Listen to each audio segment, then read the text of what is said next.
Annapurani super 6 திட்டம். நம் வீட்டு பெண்களுக்கு பெரும் சுமையா மாறி நிற்பது சமையல் கேஸ் விலையும் ஒன்று. தேர்தல் நெருங்கும் போது மட்டும் கேஸ் விலை குறைக்கப்படும். தேர்தல் முடிந்ததும் மீண்டும் கேஸ் விலை உயர்த்தப்படும். அந்த விலை உயர்வு நம் காதுகளில் புகை வரும் அளவிற்கும் கண்களில் கண்ணீர் வரும் அளவிற்கும் இருக்கும். தமிழகம் முழுவதும் இருக்கும் பெண்களின் மனதை அறிந்து நம் எண்ணத்தில் தோன்றியதுதான் இந்த அன்னபூரணி சூப்பர் 6 திட்டம். இத்திட்டத்தின்படி ஒவ்வொரு குடும்பத்திற்கும் வருடத்திற்கு 6 கேஸ் சிலிண்டர்கள்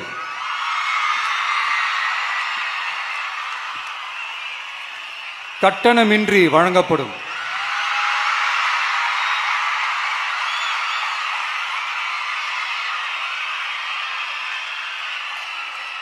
நம்மை சீராட்டி வளர்த்த நம் தாய்மார்கள் வயிற்றில் பால் வார்க்கும் திட்டமாக இதை அறிவிப்பதில் தமிழக வெற்றிக் கழகம் தலை நிமிர்ந்து பெருமை கொள்கிறது.